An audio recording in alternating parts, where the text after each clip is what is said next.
新加坡时间2025年10月13日晚间的6点整，这里是加密阿尔法，欢迎来到我的频道。针对最近频繁的币安 TGE， 有必要负责任的出一期关于如何进行参与，什么是 TGE， 什么是 Pre-TGE， 没有 BNB 的话怎么办，如何进行交易所借贷等诸多问题，包一个视频让你明明白白。我们就正式开始。首先为大家解释一下什么是币安钱包 TGE、Pre-TGE 和 Booster 任务的活动常见问题。关于 TGE 的话，用户以较低的价格买入代币，并且马上能够参与到公开交易当中。我们可以理解成为下午4点到6点钟有一个 TGE 的活动，我们需要在这个时间段当中把自己持有的 BNB 放进去，也就是说 deposit 进去。然后呢，在6点结束的那一刻，你的 BNB 会返还给你，当然不是全额返还。尚未返还的部分呢，将以代币的形式，就是我们今天打新的项目的代币形式，出现在你的钱包当中。6点钟开盘，然后直接去进行交易，这就是关于 TGE 的。那么什么是 Pre-TGE 呢？ Pre-TGE 的话，其实和 TGE 是意思其实是一模一样的，但它多了一个 Pre 的话，就是说该代币不能立马进行交易。那这些代币只有在锁定期结束之后才可以进行交易。那很多观众也会说了，那么锁定期的长短是怎么看？那这个呢，由代币的项目方来决定。比如说我们今天参与的这一期是关于 YB 的 Pre-TGE， 那么项目方明确是在10月15日的晚间应该是开放具体的交易，到时候我们就直接可以把这个 YB 然后去进行转卖了。另外在这个方向上，各位观众也比较感兴趣的话题，我参与了今天这一个 Pre-TGE， 我最终能拿到多少的收益？那当然这个收益只是预期的，我们可以给大家就是分享一下。首先我们是以按3个打满的这个标准来计算的。另外我会告诉你为什么你要参与 Pre-TGE 或者是 TGE， 一定要打满3个 BNB。如果你没有打满3个 BNB 的话，少量 BNB 参与其实意义不大。等一下我会跟你解释这个原因的。那我们这边以3 BNB 打满这个标准，当前的盘前价格是在 1.1 最终的价格应该1刀左右，我们就把它设置成为1刀左右。然后这里募集的目标是 1918.47 个 BNB， 但是已经超募了200多倍，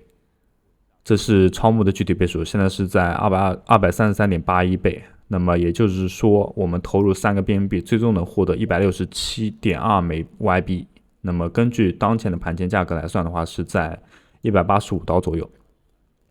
那退回的金额是在 2.98， 如果我们缩满3个的话，那么最终退回的话是 2.98， 意思就是说我们有 0.02 颗的 BNB 就是打新，然后它以 YB 的这个代币然后返还给我们，是这个意思啊。现在活动结束，然后大家可以看到我当前账户的话多了一个 YBK， 然后是 164.45克，意思就是说它这个 YB 代币呢暂时被锁住了，需要等待项目方解锁才可以进行开盘交易，也就是在10月15日的晚间的时候应该是差不多，大家留意一下就好了。那么提到这个之后呢，我们再来分享一下明天将会出现 TGE 的话就是结束之后马上可以进行开盘交易的。那它是关于 LAB 的这个项目，如果你手中跟我一样就是没有 BNB 的这些用户的话要怎么办呢？为什么一定要打满这些 BNB 呢？先来解释一下为什么要打满。如果你不打满，只投入了1颗 BNB， 按照当前的比例来算1:3，然后1/3嘛，那意思就是说我们得到的金额就是能拿到的空投的话就会少1/3，也就是说我们只能拿到2/3。那另外呢，根据今天这一期打新它的显示金额195，我估计肯定是没有那么高的。然后呢，这195当中也要减去自己 BNB， 因为有一部分 BNB 是打新去了，对不对？也要把这一部分去掉，那么最终的收入应该定格在150刀左右，我个人觉得。那我们就10月15日的时候见分晓。那么应对明天的打新，如果手中和我一样没有 BNB 的话，要怎么去进行借贷呢？我们提供2种方案，当然方法不止2种，这两种的话，这两个方案比较有代表性。打开我们 OKX 的 APP当然网页端也是可以进行操作的，不过手机端会更为方便。选择交易所模式，左上角9个点点击一下，然后页面下来到赚币与奖励，这边有个借币，点击，然后选择立即借币。请注意，随着你借币时间越长，然后你的手续费会越多，所以呢我们在这个比如说明天 TGE 活动结束之后呢，要马上进行归还，请注意一定要马上进行归还。然后这里呢借出的币种我们选择到 BNB， 然后这里手动输入一下就好了，选择到 BNB。 然后这里会有一个质押物，质押物的话就是我们当前账户当中，然后 USDC 或者是 USDT 各种稳定币都可以成为就是这样一个质押物，比如说我们今天要借3个 BNB， 对不对？然后这里呢，它会出现一个每日的利息，大概会扣除到0.0009的 BNB， 然后剩下的借币的额度，这个就不用提了。然后质押物的话，以今天这个情况来看啊，借3个 BNB 的话，要有大概等值是5000左右的 USDT 啊。就是如果你要借3个 BNB， 你要质押物了，你要金额大于5000。听到这里，很多观众也可能和我一样会犯迷糊啊，就是说为什么我们不直接用我们手中持有的 USDT 去买这个 BNB 呢？为什么一定要选择到借贷呢？很多观众也或者是很多其他人，他不选择去直接购买，选择借款的原因在于，你知道 BNB 在4点到6点钟这一段时间内是有用的，因为我们要打新嘛。不仅仅只是你一个人知道，市场上所有的人都知道。那很多人就可能几十万人都奔着这一个4点到6点钟，然后所以呢，他会对 BNB 有需求，那这就是一个供需关系。因为需求 BNB 的人多了，所以 BNB 的价格一定会上涨。那等这个活动结束之后呢 ，BNB 会慢慢回调，对不对？那所以你在高价的时候呢，可能就买入到一个 BNB， 然后你乍一看，哎，活动结束了，我把我的 BNB 再转换成为 USDT。你会发现它突然之间少了很多，那甚至这个幅度啦，有可能超过你打新的收益。那你觉得为什么大家都要选择去借贷这个 BNB， 反而不直接用 USDT 来兑换 BNB 呢？是不是这个道理？接着我们再分享另外一个方案，那当然这个方案会有一点点绕，然后你仔细听一下。首先我们来到这个交易的平台，我们都知道币安的话是没有办法借贷 BNB 的，就是我们点击到这个，稍等一下，我们的页面下拉。选择到质押借币，然后开始借币，我们是没有办法就是借出 BNB 的，因为它这里搜索的话搜索不到，是没有的。所以呢，我们只能把我们手中持有的其他类型的代币就是其他持有的不一定是 BNB 啊，因为 BNB 不是我们主要借的币种嘛，其他类型的币种转换成为 USDT。那么转换成为 USDT 之后要怎么操作呢？我们再来到钱包当中，在这里选择到发现。然后选择 The App， 这里呢会有一个借贷，请注意啊，它这里的常用工具是建立在币安平台上的第三方工具。你如果真的到这一步的时候呢，你再去借贷，我觉得是可以的。当然，如果你没有到这一步的话，我觉得没有必要，因为建立在币安平台的第三方工具，那它是有一定风险的。我个人认为啊，它肯定是有一定风险的。因此我不是特别建议大家使用到这个方案啊，但为什么有这个方案呢？是因为很多观众而言啊，他可能在其他平台，比如说 OKX， 比如说 BitGet 或者是 GetIO 等这些平台，他借不出来 BNB， 因为都已经被别人借光了，所以呢，这个方案才应运而生。那我仅仅只是出于这一个角度，然后给大家分享这个方案，不是代表着如果等一下明天 TGE 了，大家一定要使用这个方案。那接下来看我演示啊，我们刚刚在币安交易平台，注意一下是交易平台，不是我们的钱包，然后有借贷过 USDT， 对不对？然后接下来我们点击到 Web3 钱包，选择到接收，从币安平台划转，注意啊，从这里划转的话是无需扣除任何手续费，也就是说零手续费直接发送到我们的钱包当中。然后这里呢，今天是作为一个例子啊，所以我们给大家所以我演示的话用10 USDT 来代替。然后这里我们同样的发现，然后选择借贷，选择到我们的这一个平台，然后在这里呢搜索一下 USDT， 因为我们要提供我们账户持有的币种的流动性，所以呢要在这里点击一下，然后进行供应，比如说我们今天供应10颗，先一步要进行授权，注意一下，所有的操作的话都是要扣除一定的 gas 费的啊，所以呢你的 Web3 钱包当中要持有一定的 BNB。就比如说我们这边要先去授权，它要扣除一定的 BNB 啊，然后这里先一步进行授权。授权好了之后呢，我们已经供应了，对不对？供应了，然后我们返还，然后再来到这里搜索一下 BNB。注意一下是 BNB 啊，不是 ASBNB 啊。然后我们找到 BNB， 然后在这里呢选择到 Borrow 借贷。它会依据我们刚刚提供到的一个 USDT 的，然后来选择到借贷 BNB。当然，以目前的行情来看啊，你估计在这个平台中也要去提供5000 U 左右的 USDT， 然后才可以去借贷3颗以上的 BNB。然后这里去进行 borrow。好，那这里的话我们就已经借出了，然后钱包当中就已经有 BNB 了。假设我们借了3个 BNB 整，然后我们接下来是 TGE， 然后去把我们 BNB 持有的，然后去那个进行质押，然后呢，活动结束了，对吧？6点钟活动结束了，然后它返还给你 BNB， 它肯定不会返还你整的3个 BNB， 肯定是有损耗的。像我们今天的话，它返还的是 2.92 克，意思就是说有 0.008 的 BNB 是被打新然后用去了。那么我们就要考虑到这一点，所以呢，在这里我们进行到保有之后呢，要进行到 repay， 就把我们持有的 BNB 全部都返还到这里。那正如我刚刚所说的，因为它回来的 BNB 的话没有这么多，没有3颗整，我们如果要返还3颗的话，肯定是不够的，所以要在自己的 Web3 钱包当中充值一定的 BNB。那这个是作为就是打新的那一部分额度，然后这里呢去进行 repay 之后呢，我们再来到之前的 USDT， 然后选择 USDT， 因为我们刚刚有进行供应嘛，在这个第三方平台，我们现在要把这个钱全部都取出来，把我们的石油全部都取出来，然后呢，它就会在你的币安 Web3 钱包了，然后你再把它发送到交易所。那操作原理的话就比较简单了。那比如说我们现在已经有了，对吧？然后呢，这里我们把 USDT 发送到我们的交易所账户，然后这边选择，然后继续，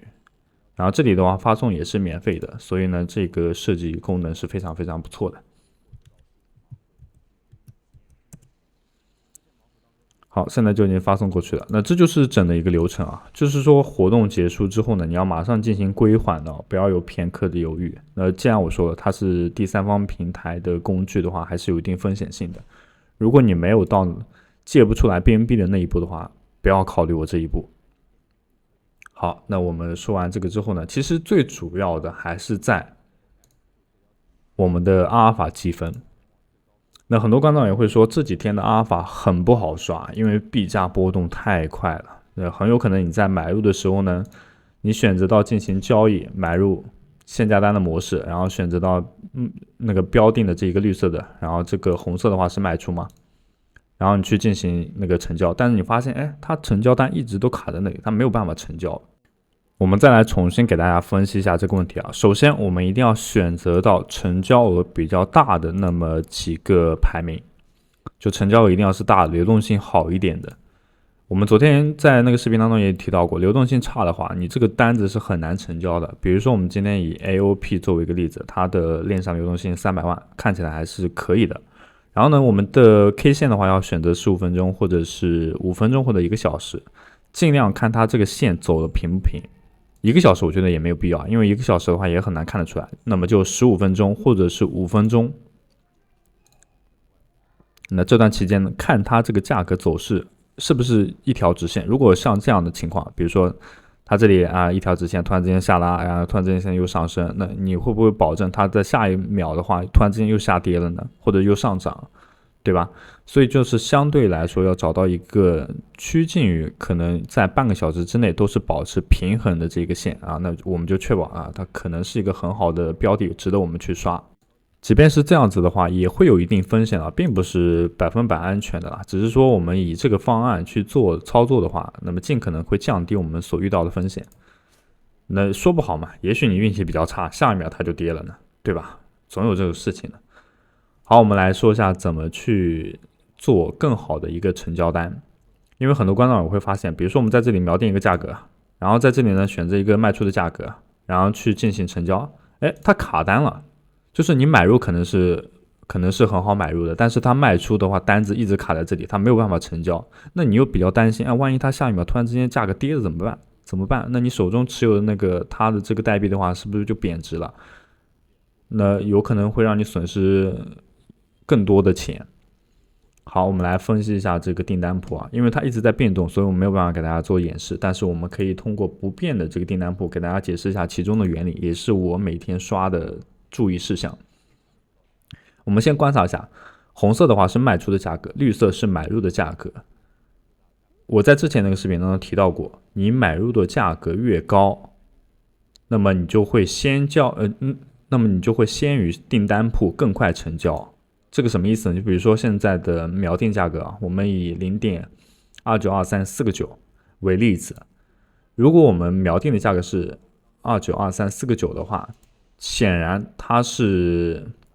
要卡单一会儿。为什么呢？因为订单铺有一个0.2924啊，它的价格是比349要高的，对吧？因为它末尾数高1嘛，那它就是先于我们349成交。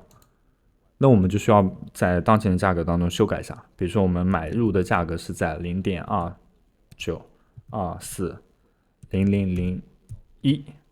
这就是我们买入的价格。那卖出的价格要怎么办呢？卖出价格大家也可以看到，目前市场这个卖出价格是波动比较大的。如果我们以最上面的这个订单，红色的啊，就是234个9进行卖出的话，那么遇到的情况也就是你会卡单就是没有办法成交，因为市场上的订单铺有价格比你更低的，它一定是优先比你成交的。那这就是印证我们的一句话，就是买入的价格越高越容易成交，卖出的价格越低越容易成交。但请注意，你的价差不应该太大。比如说你在这里设置成为0.29240001，然后我们卖出的价格，你看到订单铺最低的价格好像是29239000，那我们是不是要把这个价格更改成为2923，然后89999，因为末尾数字减1，末尾数字加1嘛，我们都是按照这样的一个方案去做的。那你就会发现它其实是差蛮多的，你注意到没？前面3个数字是一样的，因为都是0.292嘛，但是最后一个但下一个的话就变成一个4一个3。那这个会造成什么情况？就是你的手续费会比别人贵那么一点点。就是虽然你可能平时刷的时候没有什么，就感觉好像没什么区别，但是它肯定会贵那么一点点的手续费，肯定不贵是不会贵很多的，但是相较于你之前，比如说我们刷一笔1000的，它磨损0.4U，那么你刷这样的一笔的话，可能会磨损在0.5，差不多，我觉得应该是这个。所以呢，我们要锚定一个价格相对来说比较合适的，那你会发现这个0923949会比较合适。那我们就将当前的价格修改成为291嘛，就是它的最末尾的数字减1，然后呢，它就会等待一点点时间，应该会马上成交的。那这就是我平时在刷的一个小技巧。那我们现在再去看一下这个订单簿，你会发现，目前市场价是0.1876，那我们末尾数加1嘛，能看它现在就有了末尾数加1嘛，然后卖出的价格。锚定订单铺最低的价格，比如说是601，那我们就修改成为600嘛，对吧？卖出的价格就变成600，然后去进行成交。好了，作为新人，有一个交易所账户至关重要，使用视频下方的注册链接即可轻松注册 OKX， 解锁最强新人福利，体验金的奖励。币安宇宙第一大交易所不仅可以享受最高手续费减免优惠，还可以按阿尔法快速变现，填充我们的钱包。XT 交易所新币上线最快交易所之一，拥有全网最高的合约返现比例 20%， 现货比例 49%， 并且我们协同了交易所开启了跟单交易，仅需要加入我们跟单交易，就可以将手上闲置资金 100% 利用起来，实现每天躺着赚钱。作为币安的战略备胎 Aster 一定要进行参与。由于第3季的话重置了邀请返现比例，我们仍建议大家绑定我们的邀请码，所有的返现都将返还给各位，绝对不更改。邀请码在视频的简介处，感谢大家的支持。我们在右上角看到的 EXP， 这个 EXP 决定后面空头的多少，并且不是一次性的，只要我们量化策略一直在跑，就一直会有空头。这里的空头的话，今天我们会涉及到，所以近期呢，各位观众也不要忘记每天的打卡以及观看我们的视频，可以得到4000的经验值。同时呢，新手祝福如果有任务的观众老爷的话，一定要去完成，因为这些所有的经验值都将与空头挂钩。另外呢 ，SOIP 的版本我们给大家再解释一下。它现在认证 SOIP 的话有3种方式，一个是交易所注册，使用我们注册链接进行注册，并完成交易所充值。注意，不是充值到我们这里，是交易所进行充值就可以获得 SOIP 的权限。这里呢，只需要输入一下我们的 UID 即可。认证的是 XT 交易所或者是 OKX 交易所。那除此之外呢，还有一种是开通。